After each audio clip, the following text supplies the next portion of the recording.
धर्म, कर्म, विधि विधान और ज्योतिष की सटीक जानकारी पाने के लिए YouTube चैनल जीवन दर्पण को सब्सक्राइब करें और हाँ, अपडेट रहने के लिए बेल आइकन दबाना ना भूलें। पद्मनाभं सुरेशं विश्वाधारं गगनसदृशं मेघवर्णं शुभांगं लक्ष्मीकान्तं कमलनयनं योगभिर्ध्यानगम्यं वन्दे विष्णुं भवभयहरं सर्वलोकैकनाथम्।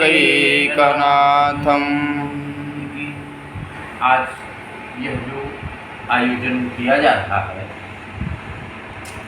इसे नवचंडी कहते हैं। क्या कहते हैं? नवचंडी। और अभी कुछ दिन पहले नवरात्रि की समाप्ति हुई। नवरात्रि में दुर्गा जी के 9 स्वरूपों का हम आप 9 दिन तक पूजन करते चले आते हैं। और ब्राह्मणों के द्वारा भी नवचंडी पाठ नवरात्र में भी कराया जाता है। अब रही बात ये कि ये नवचंडी का विधान क्या है, नवचंडी का आधार क्या है, नवचंडी को कराने से हमको आपको किस प्रकार का बेनिफिट मिलता है और संयोग कितना अच्छा है, इस नवचंडी को हम आप कोजागरी पूर्णिमा तक चलाएंगे। कोजागरी पूर्णिमा तक चलाएंगे। जैसे और आज कितना अच्छा शुभ मुहूर्त है, इस शनिवार का दिन। ज्योतिष ये कहता है कि स्थाप्यम समाप्यम शनि भौमवारे। किसी कार्य को प्रारंभ यदि हम आप करते हैं, अगर शनिवार का दिन आ जाता है तो वह शनिवार का दिन बहुत लाभकारी माना जाता है। चूंकि शनि ग्रह ऐसा ग्रह है जो कि नवग्रहों में न्यायाधीश कहा जाता है। क्या कहा जाता है? न्यायाधीश कहा जाता है। अब रही बात ये, देखिए हम आप गलत करेंगे अथवा सही करेंगे, लेकिन उसका दंड हमको आपको ही मिलना है ना?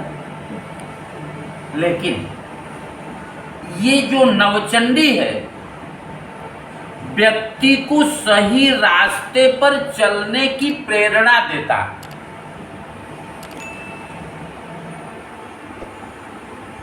देखिए नवचंडी में 3 प्रकार की विशेष देवियों की पूजा की जाती है। 3 प्रकार की विशेष देवियां कौन कौन सी हैं? महाकाली, महालक्ष्मी और महासरस्वती। सबसे पहले हम महाकाली की पूजा क्यों करते हैं, दूसरे पॉइंट में हम महालक्ष्मी की पूजा क्यों करते हैं और तीसरे पॉइंट में हम महासरस्वती की पूजा क्यों करते हैं, इसको भी जान लेना आवश्यक है।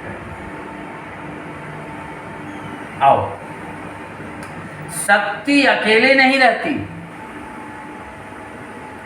शक्ति के साथ शक्तिमान होता है, तभी उद्देश्य की पूर्ति भी होती है। शक्तिमान के रूप में कौन है? जैसे ब्रह्मा, विष्णु और महेश। ब्रह्मा की पत्नी का नाम है सरस्वती और विष्णु की पत्नी का नाम है लक्ष्मी और महेश की पत्नी का नाम है पार्वती। वही पार्वती को हम आप पूजन करते दरमियान काली के रूप में पूजा करते हैं। तो काली के रूप में हम आप क्यों पूजा करते हैं? ये भी एक बहुत चिंतन करने की बात होती है। जैसे जब देवासुर संग्राम हुआ, देवताओं में और दैत्यों में विवाद बढ़ा, सारे दैत्य देवताओं की सारी संपत्तियां छीन लिया और सारी संपत्तियां छीनने के बाद में उन पर अपना अधिकार जमाना चाहा। तो सारे देवता एकजुट होकर के ब्रह्मा के पास पहुंचे गए। ब्रह्मा जी कहे मेरे बस की बात नहीं है। फिर विष्णु के पास गए और विष्णु जी उस समय योग निद्रा में थे। फिर शिव के पास गए, शिव ने भी कह दिया कि जब ये सारे देवता नहीं कर पाए तो हम अकेले कुछ नहीं कर पाए। अच्छा ये बताओ, जैसे हम 3 आचार्य हैं और 2 आप ना, 5 लोग यहाँ पर बैठे हैं पूजा के दरमियान। अगर हम भी कुछ नहीं बोलेंगे 10-20 मिनट तो निश्चित आप बोलोगे कि महाराज पूजा क्यों नहीं शुरू कर रहे हो ना। तो कोई न कोई को तो बोलना चाहिए ना। तो जब कोई नहीं बोल रहा था तो शंकर जी ने कहा देखिए, अच्छा जैसे अब हम बोल रहे हैं अकेले, आप चारों सुन रहे हो मेरी बात, और जब आप बोलना चालू करोगे तो हम बंद हो जाएंगे ना, आपकी बात सुनेंगे, समझ रहे हैं। तो सारे देवता एक चुप हो गए, शांत हो गए। लेकिन सब लोग, जैसे अब यहाँ हम बैठे हैं, अगर ये कहेंगे कि ये चीज़ की ज़रूरत है, उस चीज़ की ज़रूरत न हम उठ रहे हैं, न ये उठ रहे हैं, न ये उठ रहे हैं, न आप, तो कोई न कोई तो तैयार होगा कि भाई उसके लिए काम रुका है तो हम लाते हैं और ये काम हो जाना। तो शंकर जी ने कहा चुप रहने से काम नहीं चलने वाला। अगर देवता असहाय हो गए हैं, देवता किसी का सपोर्ट नहीं कर रहे हैं, तो देवियों की आराधना करना चाहिए। जैसे तो सारे लोग एकजुट होकर के शक्ति की आराधना करने लगे। शक्ति की आराधना में महाकाली सबसे पहले प्रकट हो गई। आओ महाकाली पूछी, जैसे हम आपको बुलाएंगे कि मेघा जी मेरे पास आओ, तो आप मेरे पास आओगी तो 10-5 मिनट अगर हम बोलेंगे नहीं तो आप बोलोगी ना कि महाराज जी आपने क्यों बुलाया। तो काली को तो बुलाया था लोगों ने आराधना करके, काली जब आ गई तो कहने लगी कि आपने मुझे क्यों याद किया। तो सारे लोग एकजुट होकर के कहने लगे कि मेरी सारी संपत्ति दैत्यों ने छीन ली है और वो सारी संपत्ति भी मुझे चाहिए, मेरा राजपाट भी मुझे चाहिए। समझ बात आ गई। आओ काली जी तो क्रोध में थी, अब वो भक्तों की मुराद को पूरी करने के लिए जैसे गोलगप्पा लोग खाते हैं वैसे राक्षसों को अपने हाथों से पकड़ करके खाना चालू कर दिया। और जैसे जैसे खाती थी वैसे वैसे उनका क्रोध बढ़ता जाता था। बहुत क्रोधित हुई महाकाली और राक्षस का तो सफाया हो गया, यहाँ तक कि देवता भी लाइन में लग गए। तो शंकर जी ने सोचा कि अगर काली के क्रोध को कम नहीं किया जाएगा तो देवता भी बचेंगे नहीं। तो शंकर जी ने अपना छोटा रूप बना करके, देखिए क्रोध में निगाह कभी भी व्यक्ति के नीचे नहीं होती, ऊपर ही निगाह होती है। क्रोध में निगाह ऊपर ही होती है। तो जिस रास्ते से काली जी जा रही थी उस रास्ते पर शंकर जी छोटा रूप बना करके लेट गए जमीन पर। और काली के पैर से जैसे ही शंकर जी का शरीर स्पर्श हुआ, वैसे ही काली अपना जीव निकाल दी बाहर। जैसे हम आप कोई गलती काम करते हैं तो चक चक करते हैं ना, अपने दांत से जीभ को दबाते हैं कि नहीं दबाते हैं? तो काली बहुत भूल समझने लगी अपनी, और काली तब से नीचे देखती है तो मेरे पति, मेरे पति को देख करके सिर ऊपर किया और संकल्प किया कि जब तक मैं इस काली के रूप में रहूंगी तब तक मैं अपना जीव अंदर नहीं करूँगी। ये प्रायश्चित है। तो देवी के अनेक रूप हैं। वही काली भक्तों को आदेश दिया, भक्तों को ये कहा कि यदि आप लोग हमारी पूजा सबसे पहले करोगे तो आपके ऊपर आने वाली सारी आपत्तियां हम समाप्त कर देंगे। समझ बात आ गई?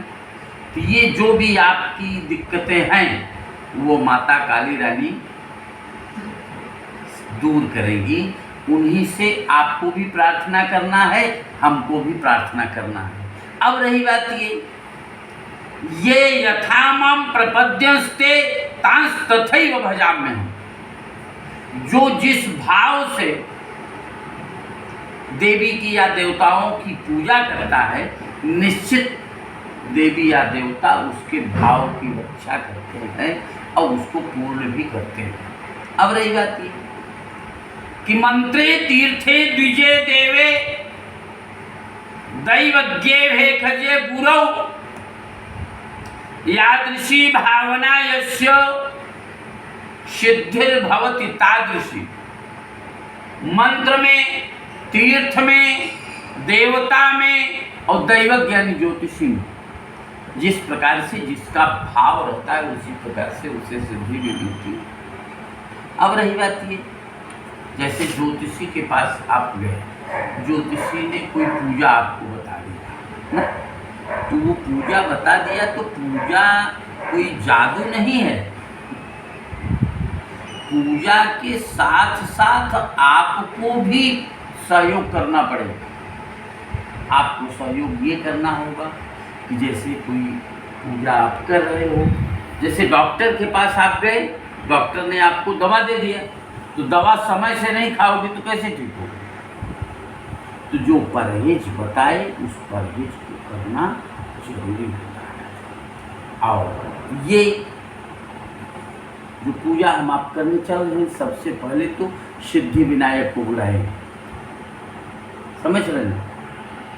ये सिद्धि विनायक ही व्यक्ति की बुद्धि को सॉल्व करते हैं, सेट करते हैं कि कैसा बुद्धि चलना चाहिए। उसी दरमियान जैसे ही सिद्धि विनायक को बुलाएंगे वैसे ही हम आप अपने व्यापार को, व्यवस्था को अच्छा बनाने के लिए और आर्थिक स्थिति मजबूत करने के लिए कुल देवी का ध्यान जरूर करते हैं। तो इसी चौकी पर कुल देवी भी बनी हुई है। समझ में बात आ गई? अब इसके बाद में जो 3 प्रकार की देवियों को मैंने बताया है, तो ये महाकाली, महालक्ष्मी, महासरस्वती सहित 9 कोटि दुर्गा देवियाँ हैं। समझ रहे हैं? अब इसमें सबसे पहले जब महाकाली की पूजा करते हैं तो हमारी आपत्तियाँ समाप्त हो जाएंगी। अब जब आपत्तियाँ समाप्त हो जाएंगी तो निश्चित है कि लक्ष्मी जी आएंगे। निश्चित है कि लक्ष्मी जी आएंगे। अब जब लक्ष्मी जी आते, देखो पंखा हम आप क्यों चलाए हुए? गर्मी को कम करने के लिए ना। पंखा से अगर क्लियरिफिकेशन नहीं होगा तो हम आप AC चला लेंगे, लेकिन पैसे की गर्मी को सब नहीं बर्दाश्त कर सकते। पैसे की गर्मी अगर होती है तो सनक आ जाती है, दुर्गुण आ जाते हैं, खान पान की विकृति आ जाती है। इसलिए समय समय पर अगर हमारे आपके जीवन में क्यों विकृतियाँ आती हैं? इसीलिए विकृतियाँ आती हैं। जैसे अगर हम आप स्वस्थ रहे, जैसे व्यक्ति कमज़ोर हो जाता है। कमज़ोर क्यों होता है? कोई न कोई विटामिन की कमी है ना, कोई न कोई दिक्कत है, इसलिए कमी है ना। तो व्यक्ति को समझ बूझ करके, और जैसे पैसे की गर्मी को तो पंखा बंद करता है, एसी बंद करता है, कम करता है, लेकिन पैसे की गर्मी को कम करने के लिए हमको आपको क्या चाहिए? सरस्वती का ध्यान करना चाहिए। इसलिए महाकाली, महालक्ष्मी, महासरस्वती सहित नवकोटि दुर्गा देवी का ध्यान करते। प्रेम से बोलिए यज्ञ नारायण भगवान की जय।